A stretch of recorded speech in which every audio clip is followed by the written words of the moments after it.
ছাত্র মৃত্যু ঘিরে উত্তপ্ত হয়ে উঠল এনআইটি চত্বর। মৃত ছাত্রের নাম অভিজিৎ পান্ডা। সে IIIT ছাত্র ছিল, কিন্তু তার অস্বাভাবিক মৃত্যুর কারণ নিয়ে এনআইটি হাসপাতালের চিকিৎসা পরিষেবার বিরুদ্ধে আঙুল উঠেছে। ঘটনার খবর এনআইটি হোস্টেল চত্বরে পৌঁছতে বিক্ষোভ দেখাতে নেমে পড়ে। তাদের অভিযোগ, সঠিকভাবে চিকিৎসা না দেওয়ার কারণে মৃত্যু হয়েছে অভিজিতের।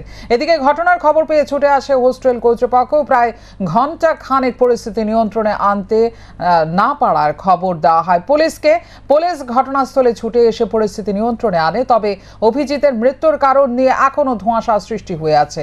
পরে আবার বৃহস্পতিবার সকালবেলা পুনরায় বিক্ষোভে বসে NSUI সহ হোস্টেলের ছাত্ররা। পরবর্তী সময়ে তারা জানায়, সম্প্রতি এনআইটির মধ্যে এক ছাত্র গুরুতর অসুস্থ হয়ে পড়ে। তার নাম অভিজিৎ পান্ডা। সাথে সাথে তার বন্ধুরা নিয়ে যায় এনআইটি হাসপাতালে, কিন্তু পরবর্তী সময়ে এনআইটি কর্তৃপক্ষ সঠিকভাবে তার চিকিৎসা করেনি।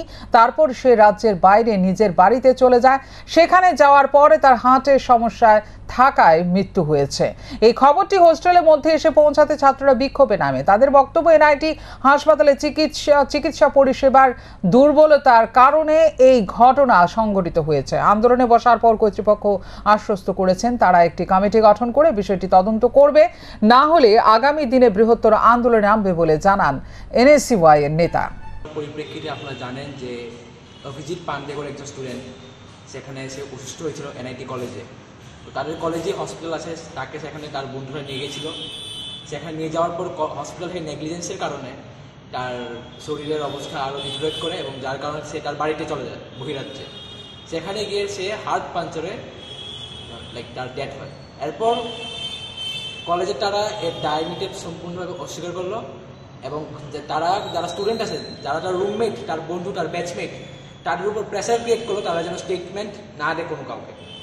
এই নিয়ে তাদের কলেজে গতকাল রাত্রে আমরা দেখতে পেলাম একটি প্রচণ্ড হিংস্র একটা রূপ ধারণ করে নিয়েছিল তাদের আন্দোলনটা। এরপর আজ সকালবেলা আমি আমার একটা NSUI প্রতিনিধি দল নিয়ে আমরা সেখানে ক্যাম্পাসে গেলাম, তাদের সঙ্গে কথা বললাম, এবং আমরা তাদের সঙ্গে ধর্নায় বসলাম যাতে ডক্টর যারা ছিল প্রেজেন্ট, তারা যেন স্টুডেন্টের কাছে অ্যান্সারেবল হয়, এবং সেকেন্ড অফ অল যাতে একটা এনকোয়ারি কমিশন বসানো হয়।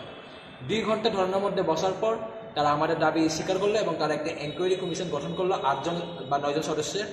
এবং আজ বিকেলে তারা স্টুডেন্টের সঙ্গে ডক্টরদের দেখা করাবে, এবং তারা ডক্টররা স্টুডেন্টরা যে প্রশ্ন আছে তার উত্তর আজ তারা বিকালবেলা দেবে।